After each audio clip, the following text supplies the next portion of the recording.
ស្ដេចឥន្ទ្រីខំប្រឹងប្រែអស់ក្បាច់ដើម្បីចាប់បំបាក់ចង្គមខ្លាតំបន់មជ្ឈមបូព៌ាប៉ុន្តែនៅតែបំបាក់មិនបានឥឡូវនេះបដូរកណ្ដាប់ដៃគ្នាឡើងវិញទៀតហើយក្រោយចរចាគ្នាស្ដាប់លេងចូលគ្នាហើយយោធាអាមេរិកបានលើកឡើងថាខ្លួនបានបើកការវាយប្រហារលើអ៊ីរ៉ង់គឺគ្រាន់តែដើម្បីការពារខ្លួនតែប៉ុណ្ណោះហើយថាការវាយប្រហារលើ Gosgvis ដែលស្ថិតនៅច្រកសមុទ្រ Hormuz គឺដើម្បីឆ្លើយតបទៅនឹងការវាយប្រហាររបស់អ៊ីរ៉ង់លើតំបន់មជ្ឈមបូព៌ាទីបញ្ជាការកណ្ដាលអាមេរិក CENTCOM បានលើកឡើងបន្តថាទីក្រុងតេអ៊ីរ៉ង់បានបាញ់មីស៊ីល2គ្រាប់លើគូវេតនិង3គ្រាប់លើបារ៉ែនប៉ុន្តែស្ទាក់ចាប់បានទាំងអស់មិនឲ្យរួចមួយណានោះឡើយក្រៅពីនេះអាមេរិកក៏បានបាញ់ទម្លាក់ដ្រូនរបស់អ៊ីរ៉ង់ដែលបានបាញ់សម្ដៅទៅលើនាវាស៊ីវិលនានាដែលមានសិទ្ធិពេញលេញក្នុងការឆ្លងកាត់ច្រកសមុទ្រ Hormuz ផងដែរមិនទាន់អស់ទេទីបញ្ជាការ CENTCOM បានលើកឡើងបន្តទៀតថាខ្លួនក៏បានប្រើមីស៊ីលភ្លើងនរកដែលមានឈ្មោះថា Hellfire សម្ដៅទៅរកបន្ទប់ម៉ាស៊ីនរបស់នាវាដឹកប្រេង MT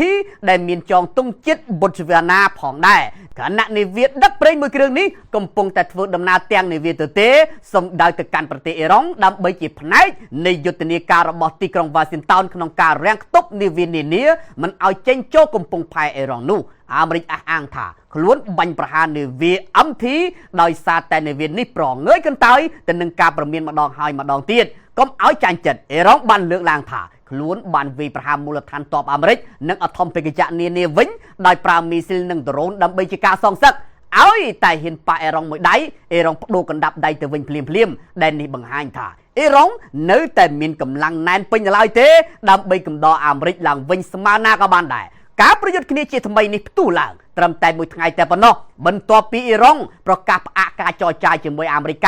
ដោយសារតែកូនជើងអាមេរិកគឺអ៊ីស្រាអែលនៅតែវាយប្រហារលីបង់ឥតស្រាកស្រានបើទោះបីជាអ៊ីរ៉ង់អះអាងថាការចរចាគ្នាត្រូវបានបញ្ចប់ក៏ដោយក៏ប៉ុន្តែលោកត្រាំបានលើកឡើងថានោះគឺជាព័ត៌មានមិនពិតតាមពិតការចរចាគ្នានៅតែបន្តនៅឡើយ4ថ្ងៃមុនក៏ចរចា3ថ្ងៃមុនក៏ចរចា1ថ្ងៃចុងក្រោយក៏ចរចាហើយថ្ងៃនេះនៅតែចរចាដដែលដែលនេះគឺជាការអះអាងបន្ថែមរបស់លោកដូណាល់ត្រាំដែលស្ដាប់មើលទៅលោកចង់ទៅរកច្រកចេញឡើងញ័រខ្លួនប៉ុន្តែអ៊ីរ៉ង់នៅអូក្លាសិនដោយសារតែលក្ខខណ្ឌអាមេរិកដាក់ឲ្យនោះមិនទាន់ត្រូវចិត្តខ្លួនហើយលោកត្រាំនៅតែចង់កែលក្ខខណ្ឌឡើងវិញថែមទៀតតំណាងពាណិជ្ជកម្មអាមេរិកនៅថ្ងៃទី3ខែមិថុនានេះបានស្នើឡើងនៅវិធានការពន្ធថ្មី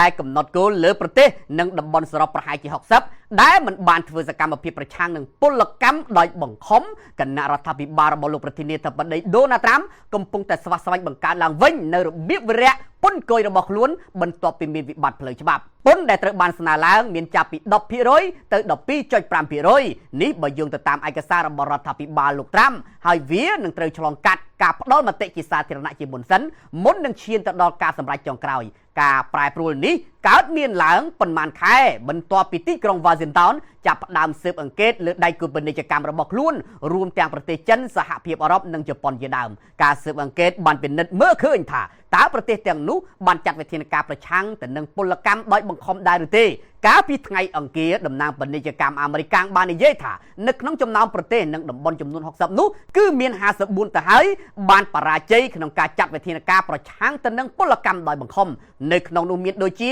ចិនវៀតណាមតៃវ៉ាន់និងចក្រភពអង់គ្លេសជាដើម